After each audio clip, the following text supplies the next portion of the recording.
A young traveller's worst nightmare. Miles from home, no one knows where they are. The victims were from all over the world. These people were just vanishing off the face of the earth. We had no record. Nobody noticed. 7 young backpackers were killed in 2.5 years. I've got no doubt that he would kill again. They had little chance of escape. The isolation of this place is terrifying. It was one of the biggest murder investigations in Australian history, and the police didn't even know if they were looking for one killer or 2. I was of the view that the facts suggested 2 people rather than 1. Get out on the ground! This is the inside story of the investigation that shocked the world. The hunt for Australia's most notorious killer.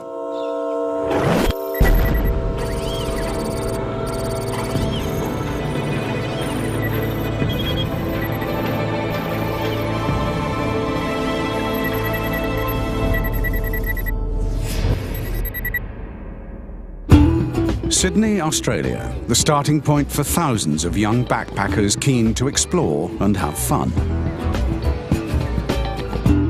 Nearly 100,000 backpackers come to Australia every year. They stay for weeks or months, most following the well-travelled East Coast routes. They start in Sydney. When they tire of the big city and the surf, they head north towards Cairns or south to Melbourne. We get backpackers from all over the world, all different nationalities, and they seem to link up with each other, and then they go off travelling. They just get up from where they were and take off. Backpackers are drawn to the buzz of the cities and to Australia's vast, untouched wilderness. Some prefer hitchhiking to get around. It's cheaper, and they meet real Australians, but it isn't recommended. Hitchhiking is a risk, a big risk, especially here in Australia, as your distances between A and B are so far, and that means that there are a long time on the road. And hitchhiking, they may be picked up by 3 or 4 different motorists or truck drivers before they reach their destination. Not many people hitchhiked by 1992. In recent years, over a dozen young Australians and tourists had vanished from the highways.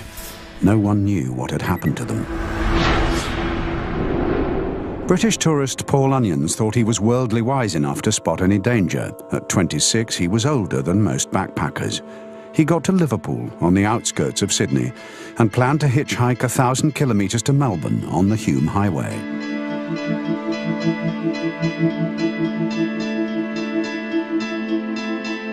He'd already been trying for an hour without success and was on the point of giving up.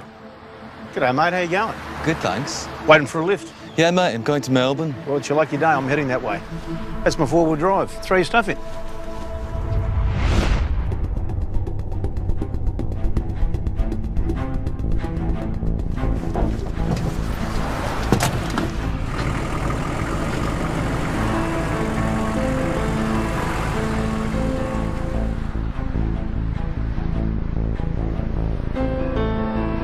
Paul thought he'd finally struck lucky. It would take 14 hours to drive all the way to Melbourne. The journey began with small talk. So where are you from? I'm from Birmingham, in the UK. What do you think of Australia so far? Yeah, it's pretty good, yeah. Enjoying the weather. I'm going to pull up when we get further up the road. We'll lose the radio signal when we get this far out of Sydney. I'll grab some tapes from the back so we can listen to some music, eh?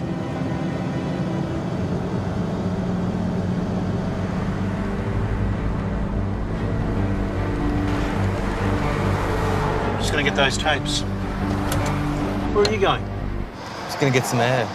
We'll stay in the car. It'll only be a minute.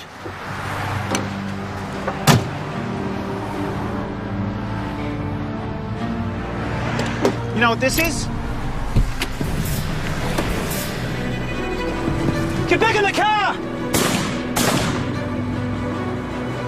A passing motorist saved Paul's life by picking him up. The attack on Paul Onions happened just 400 metres from the turnoff to the Belanglo State Forest, a vast area of bush and eucalyptus trees. There, lying undiscovered, were the mutilated bodies of 2 other young travellers. The backpacker killer was on the loose.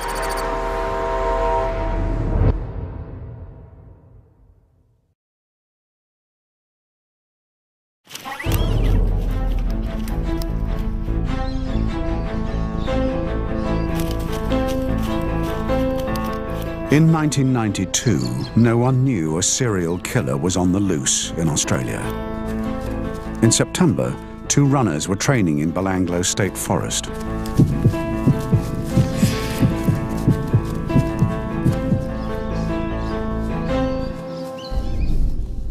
A few meters from a track, they discovered a body.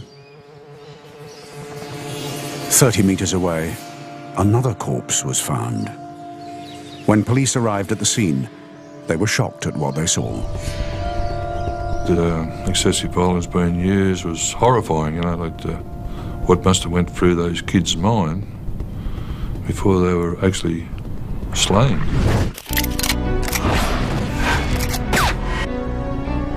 The Missing Persons Inquiry had gathered dental records of backpackers who had disappeared. 2 records matched the bodies. They were 21-year-old Caroline Clark and 22-year-old Joanne Walters, British backpackers reported missing 5 months earlier. Joanne trained as a nanny and looked after children in Sydney for a couple of months.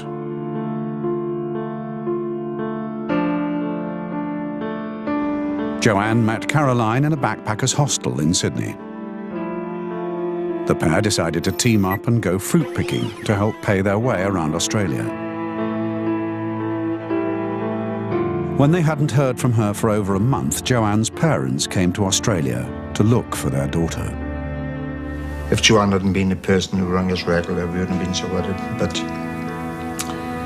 after 2 weeks, we started to get worried straight away. We knew that Joanne was not a person who wouldn't find some way of getting in touch with us. And I know she wasn't the type to, she would have known we'd worried so much. In April 1992, Caroline and Joanne had left Sydney looking for a lift to Melbourne. G'day, girls. How you going? Need a lift?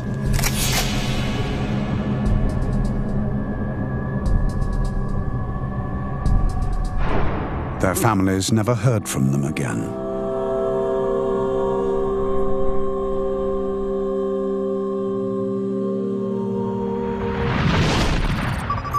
Caroline was shot in the head 10 times.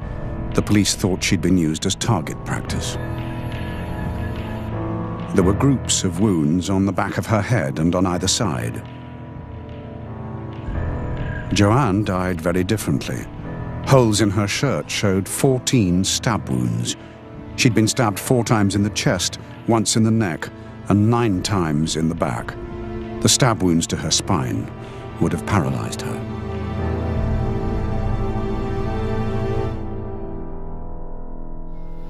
Joanne's parents now knew where their daughter had been.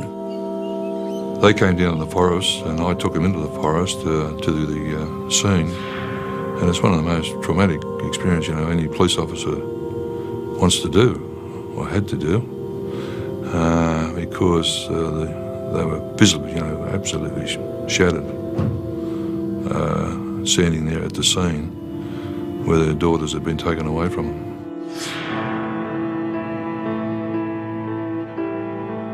They faced the cameras to appeal for information. We feel that somebody out there might feel that there's something which is not important, but everything at this stage is important. And so all I want to say is that these people who have done these to these girls, that they are just proper army men, and they ought to be shocked.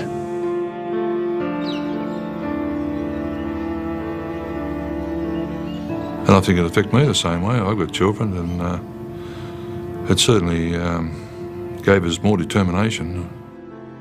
But the police had little to go on. They turned to a forensic psychiatrist. He analysed the crime to suggest the kind of killer they were looking for. The forest gave him something to work on. It was the kind of area that One would expect the macho kind of person who committed these crimes to frequent fairly rough sort of country, rough scrub, difficult to find your way around in. I thought, when I looked at it, that it was someone who'd been there before and who knew it, that they felt secure in what they were doing, that they were in a hidden place, they had total power over the victim, that he could really do what he wanted. The offender would engage in hunting, might have previous history of that, of offences of some kind. The differences in the ways the girls had been murdered made Dr. Milton think that there were two killers. It suggested that one liked personal violence, close personal violence, and got some satisfaction from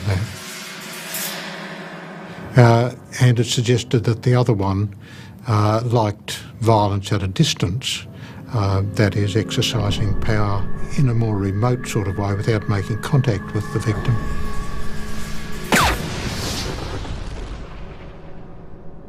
The police needed solid evidence. The best hope was ballistics. 10 bullets were recovered from Caroline Clark's skull and in the soil where she was found. 10 Winchester cartridge cases were found a few metres from her body.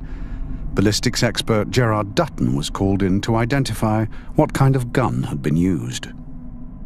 Now, by examining the various marks on the bullets in the cartridge cases, the size of the marks, their relationship to each other and so on, we can then refer to a manufacturer's specification list, which gives us an idea of what type of firearm was possibly used. And after doing a lot of research in this area, I was quite happy that the only gun that I was aware of that could have left these marks was a Ruger Model 1022, which is a .22 caliber rifle with a self-loading or semi-automatic action. Knowing that the killer used a Ruger rifle was of limited help.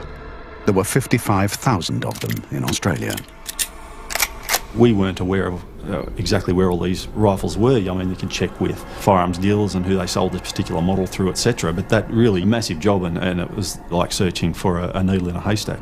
The police found no other evidence where the bodies had been discovered. As the months went by and the investigators sort of went down chasing various leads, ultimately what happened was that these exhibits were filed in what we called our unsolved crime drawer, and I was sure that this was going to be yet another double unsolved murder. No one realised Caroline and Joanne were just the latest victims of a serial killer.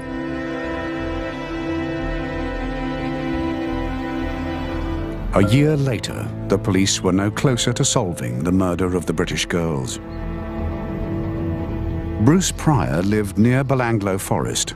He often went there to collect firewood and knew it well. He remembered the story of the murdered British girls in the news.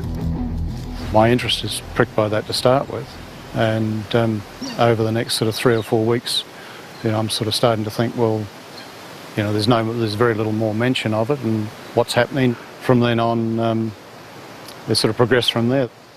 The story may have disappeared from the headlines, but Pryor couldn't get it out of his mind. He was sure the answer was still in Belanglo and decided to start his own search. I'd become a little bit obsessed with thinking I might find some evidence relating to the Clark and Walters murders. Pryor searched thousands of square metres of the forest, going to Belanglo every week for 9 months. What he found one day in October 1993 was to shock Australia. At one point, forced my way through a bit of scrub and looked down on the ground, and there's a human skull upside down on the ground. And that's when the little voice in my head goes, well, you've found something now, you're happy now. So it was quite, set me back a fair bit. I started thinking, well, what if today is the day that whoever's done this has decided to come back to shift the remains or just have a look or be here for whatever reason? That's when I decided, well, I can't hang about here and I've got to get this information to the police. So I wrapped the skull up in the jumper and hopped in the car and hightailed it out of here. Unknown to Bruce Pryor, 22 metres away lay another skeleton. Belanglo was a killing ground.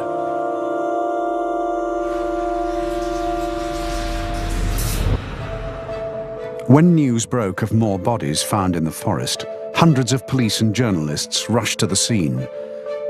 A task force was put together to search for more bodies and investigate the murders. In charge was Superintendent Clive Small. I did wonder how many more bodies we would find, and it was several weeks before I had any confidence that we knew that answer. It was Australia's biggest ever search team, over 300 officers, but it was tiny compared to the vast scale of Belanglo State Forest. It stretches for 40 square kilometres.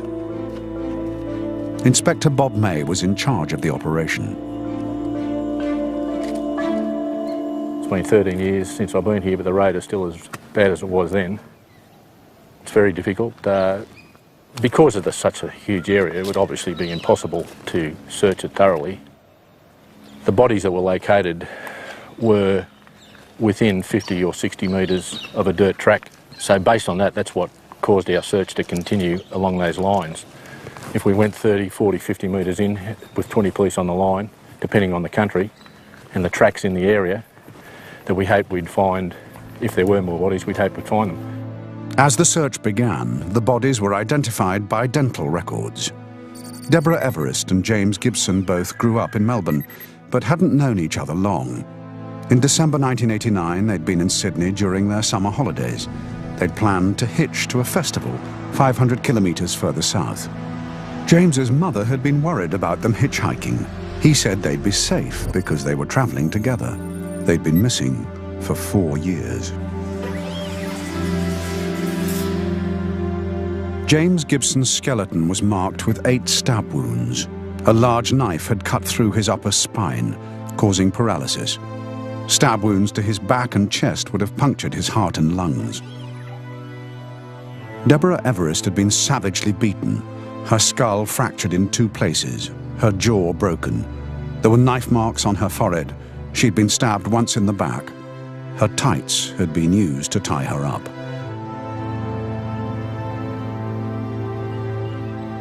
The bodies had lain just 600 metres from where Caroline and Joanne had been discovered a year before. Police turned their attention to the man who had stumbled across the latest find. I was expecting, a little pat on the back and, job well done, and suddenly I'm treated as a suspect, and I found that very hard to deal with. While the police kept an eye on Bruce Pryor, they were given an unexpected clue. A man called Alex Milat told police he and a friend had seen 2 girls being abducted. Some months ago, they had been in the Belanglo forest. They had seen this car with a number of youths in it, and they had a couple of people in the back who looked as though they were tied up and were women. Now, it was a very strange story. We did check the story and followed it through, and as I said, we're just not sure why they came forward with that story. It was also unusual that you'd see a person saying that I thought these people were abducted in a car.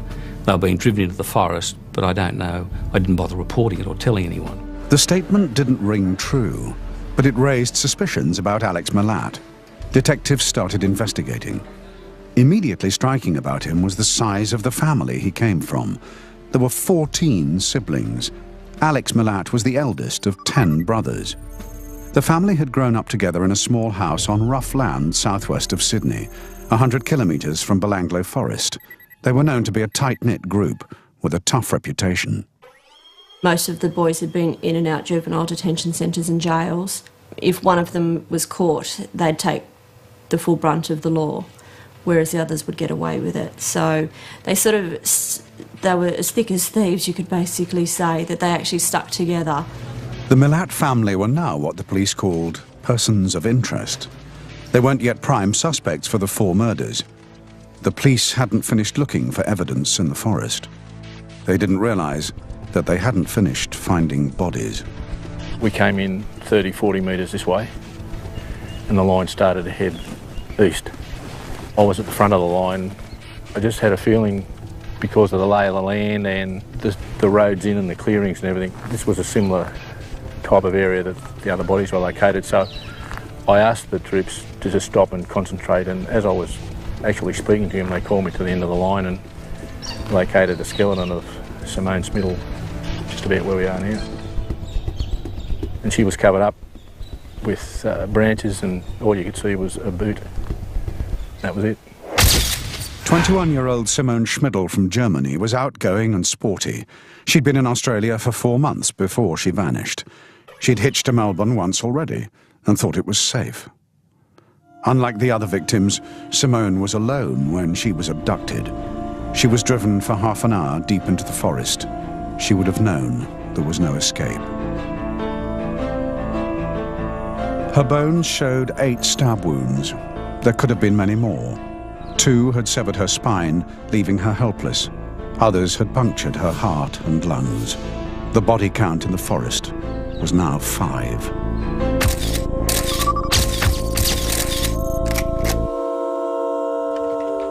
Two days later, the body count went up again.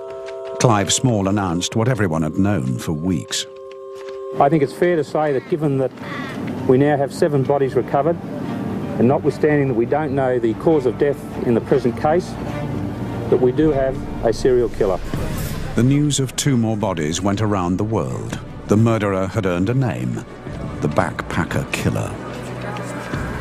His victims were from 3 countries.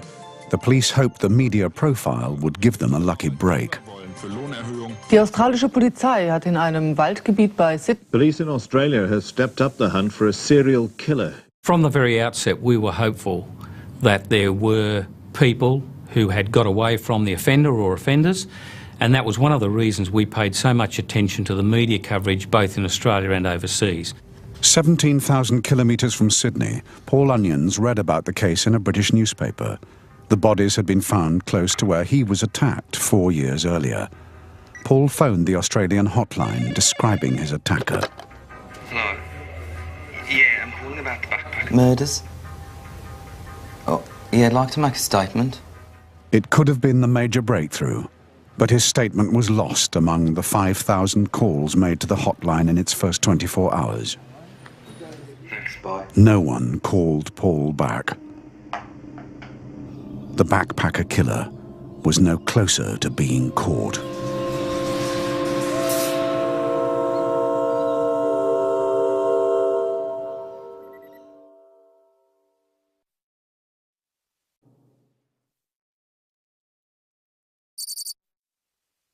By November 1993, Australian police knew that a serial killer had claimed 7 victims.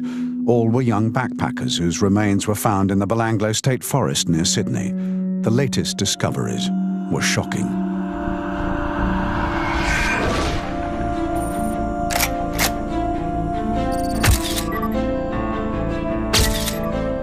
The violence had reached a new level.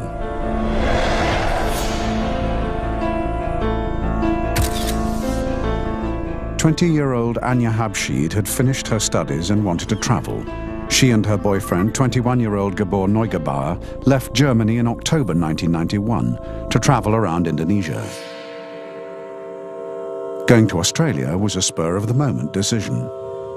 They spent Christmas at a party on Bondi Beach. They were due home in late January 1992.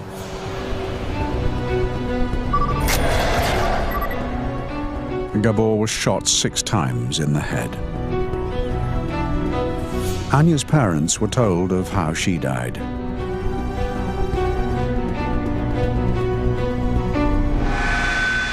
The 20-year-old had been decapitated. Her neck had been severed with one blow. Her head was never found. No one knew if she watched her boyfriend being shot or whether he was alive when she was executed.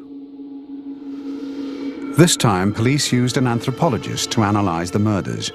Once again, the very different methods used to kill Gabor and Anya suggested that there was more than one killer. Decapitation of Anya Habshid suggested to me the possibility, the likelihood of 2 perpetrators, because I could imagine a dominant individual, the dominant individual, simply taking her hair and cutting her head off. And making some sort of laconic and ironic kind of comment to the effect of, well, that should shut her up. But also something which would be a statement of dominance over the other individual.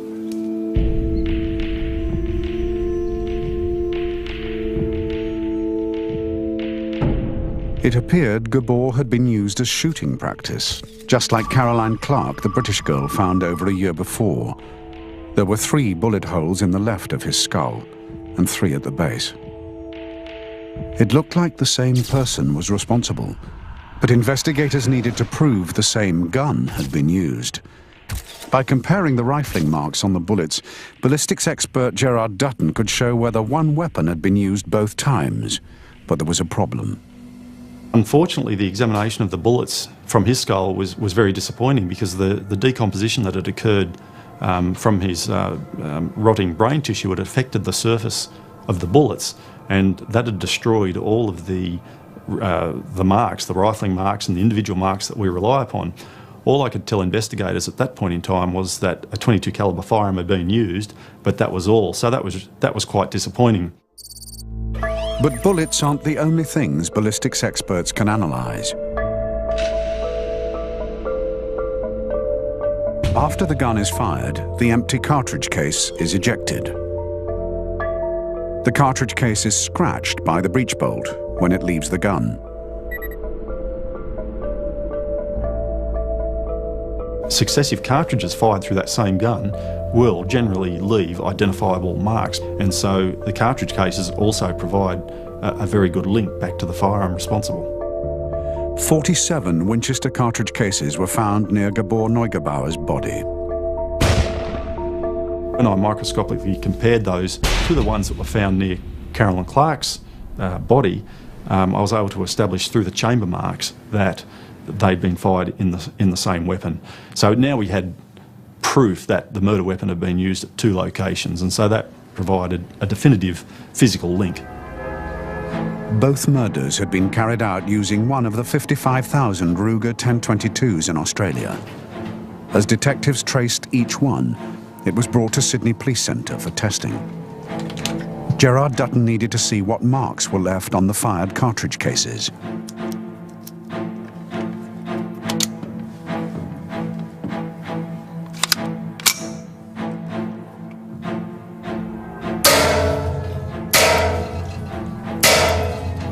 I was comparing them to the murder exhibits in order to see whether that gun was or was not responsible. Now, that sort of work is very much hit and miss. To come across the murder weapon by chance is a very long shot. The exercise did have its benefits. And in the process, over many, many months, I became very much aware of all of the features and the detail. It was like knowing the face of your own mother. You're that familiar that you'd recognise your mother anywhere. And so all of these marks on the cartridge cases and the bullets were the same. I knew if I came across the murder weapon and test fired it, that I would recognise those marks instantly. But it could take months or years to find the killer this way. The pressure mounted on the police. The murderer could strike again, and a serial killer on the loose wasn't good for the tourist trade. There was a lot of media attention being given to, is it safe for backpackers to come to New South Wales? Is it safe for them to travel through the state? That had a very big economic impact for the state, and we had to be conscious of that. They needed to get a result quickly, but the investigation was swamped under 1.5 million pieces of information. Among them was the statement from Paul Onions, the backpacker attacked on the highway near Belanglo. But there was no system for finding needles in haystacks. The biggest problem we had at the time was that the police information management system for major investigations wasn't geared to handling an inquiry of this size. Another challenge was narrowing down a list of possible suspects that contained 2,000 names. But many of the people we had nominated were nominated on the basis of they're suspicious, they've passed a comment or something, but there was nothing to really link them to the crime scene or to suggest that they were a genuine suspect for any real purpose. It was the profiler's job to suggest what kind of person could be a genuine suspect. The forest gave them more clues. It reminded Dr. Basham of where he grew up in rural Georgia in the United States. It really struck me as the sort of scenes that I'd seen as a kid growing up, you know, where you go into a certain area which had been used as a shooting gallery, and people had propped watermelons, or they had, taken trees and shot them, or even animals, which animals had just been, subjected to just massive mutilation by bullet, is simply part of target practice. In parts of Georgia, Dr. Basham knew this kind of behavior was often enjoyed by brothers who had a close relationship over many years. The solidarity, the kind of family society overrides the larger society. And I just had a feeling of the kinds of quality of the crime scenes that we might be dealing with that kind of family, that kind of person, or a person raised in that kind of family. Dr. Milton agreed. The killer may have grown up with guns and may have gone shooting with members of his family. The family would be one which perhaps promoted violent acts or which didn't inhibit them, that there may have been other criminal behaviour in the family, that they may be in some ways isolated from other families because of those tendencies. It was the kind of detailed analysis the police needed, and it reminded them of a family they had in their files. The Milat family were known to have firearms. Some of the brothers went shooting together. Some had criminal convictions. That's exactly the sort of family I've been talking about. That's exactly the sort of environment, social environment that I would expect somebody who does this kind of thing to have grown up in. With the profiler's opinions, the police had to ask the question, could the killer come from the Milat family? And if so, which brother was it? They took a closer look at their backgrounds. Some of the brothers didn't raise suspicions and had no criminal convictions. Some would definitely need investigating. Richard Milat was fond of guns and sometimes used an alias. Wally Milat had been in and out of prison and owned some land the brothers used as a shooting range.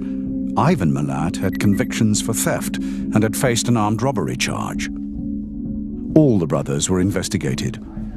Paul Gordon, a detective on the task force, was given the job of finding out everything about Ivan. His criminal days seemed to be in the past. He lived in Eagle Vale, a suburb of southwest Sydney. It's commuter belt. The houses are modest, the gardens neat and tidy. Ivan Milat was a road worker. It was a steady job he'd had for 16 years. He'd be someone who would have a joke with you after work.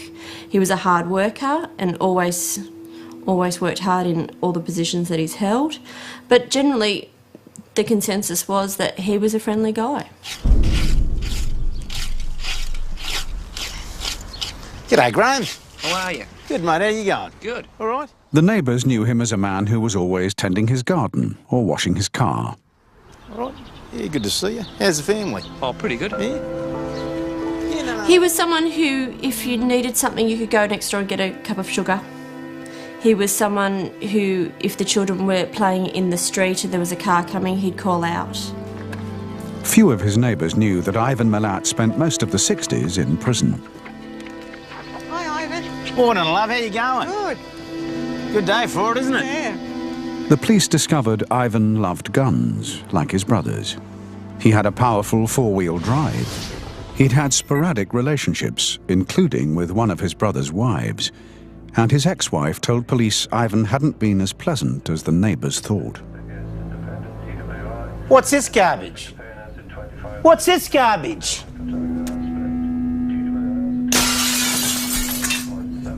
Don't touch it! Leave it alone! That was your fault! You don't touch it until I tell you different! Although Ivan was known for keeping his house and garden neat and tidy, the smashed table was left on the floor for weeks. The picture that emerged of Ivan was an absolute control freak. And even in his personal life, there were incidents where it was not what I would call normal behaviour. It was about absolute controlling behaviour. It fitted very well with the profile of the first offender that I've described. That is, of someone who was employed, had a fast car, had a previous criminal record, but who liked violence in a very measured and sadistic fashion. Detective Gordon believed the case against Ivan Milat was getting stronger. Gordon tracked down Ivan Milat's four-wheel drive.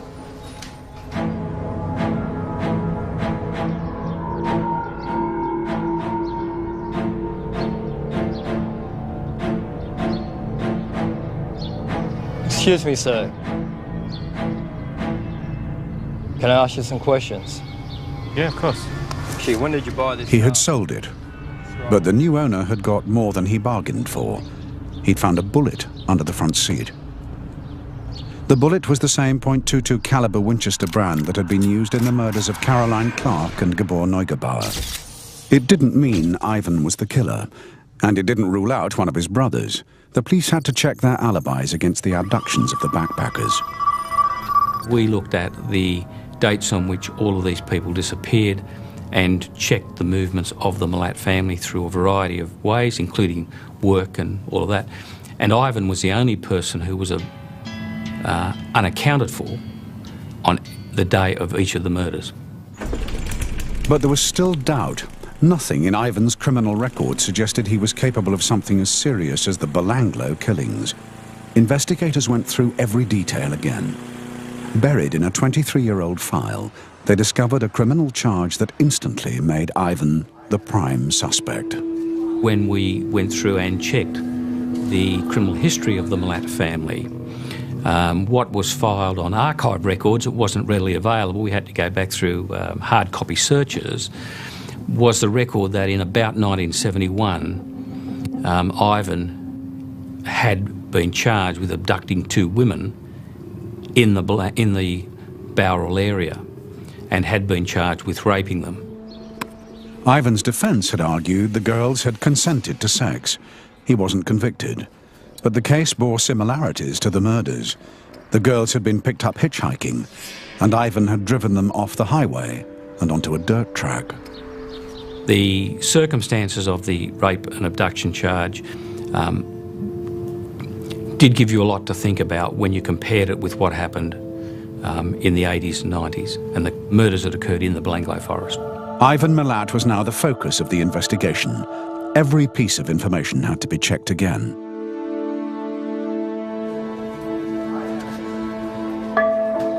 Detectives went back to Alex Milat to talk to him and his wife about the statement he'd given them. They were stunned at what they were told.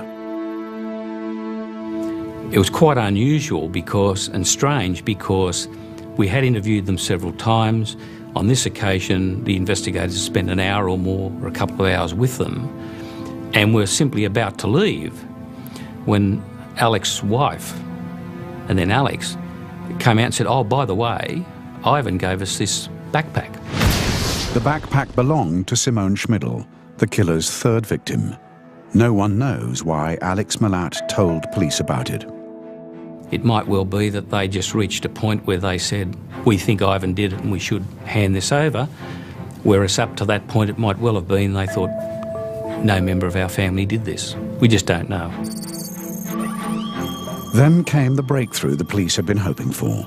They discovered that someone the killer had attacked was still alive. 5 months after he'd called the hotline, Paul Onion's statement was found. The police realised the attack on Paul fitted everything they knew about their suspect.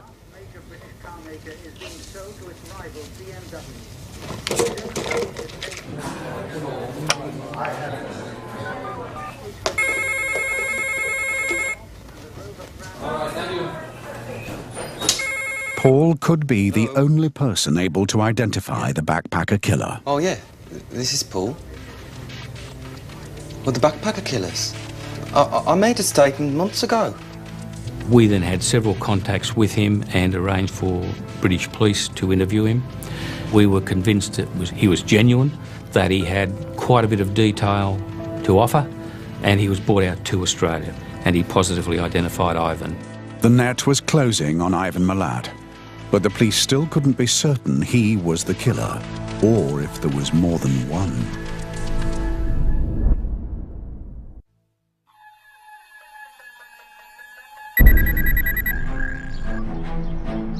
At 6:30 a.m. on the 22nd of May 1994, armed police surrounded the home of Ivan Milat in a Sydney suburb. They were to arrest him for the attack on Paul Onions, but they also hoped to find belongings of the 7 murdered backpackers and prove that he was the Belanglo serial killer. We made the best judgment call we could at the time. Our view was that if nothing turned up, we would still be in a position to charge Ivan in relation to the abduction or shooting of Paul Onions, and from our point of view that at least had him off the streets.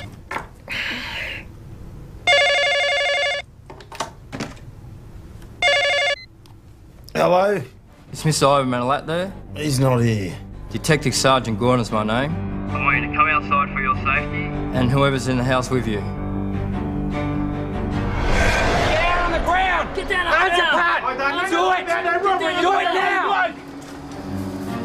With Milat under arrest, the search for evidence began. We started finding property from the moment we opened the door to his house.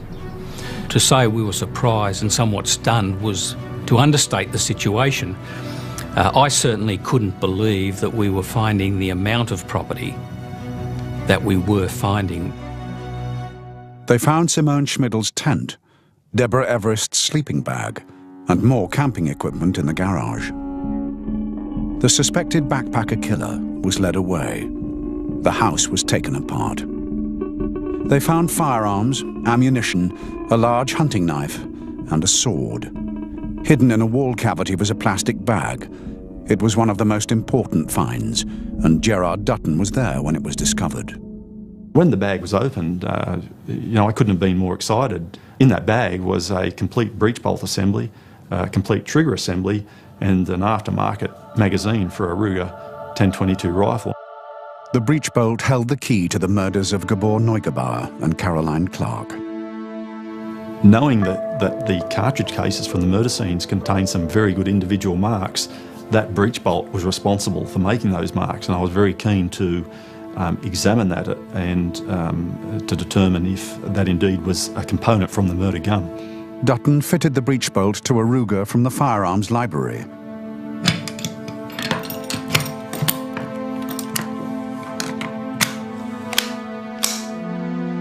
It was the moment he'd been waiting for.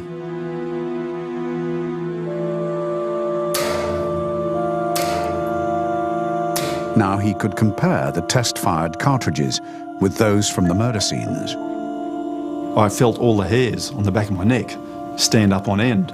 It was quite an extraordinary sensation because what I was looking at on these test-fired cases, those individual marks which I was so familiar with on the Clark murder cases, I was now seeing on my test-fired cases. And so, even in a short space of time, I was quite happy that that component that we recovered from the wall cavity of Milat's house was fitted to the murder gun that was used to kill Clark. The cartridge cases also matched those found near Gabor Neugebauer's body. In July 1996, Ivan Milat was convicted of the murder of all 7 backpackers. Police believe he has killed more. There's no doubt in my mind that there are another 3 or 4 murders that he is responsible for. There are reasonable grounds to suspect that. There is certainly not enough evidence to prosecute him. He has never confessed, and no one will know for sure why he killed. I guess the only clue we've got really is that all these attacks appear to have occurred when he wasn't in a stable relationship. Now, by stable relationship, I mean a relationship where he was in control, and once he lost that control in a relationship, I would suggest that he tried to find that control through other means, and the other means were the abduction and killing of victims. I think the only good thing I can say about Ivan is that he will spend the rest of his life in jail and he'll die there. But that left one final mystery. Did Ivan Milat operate alone, or was there a second killer?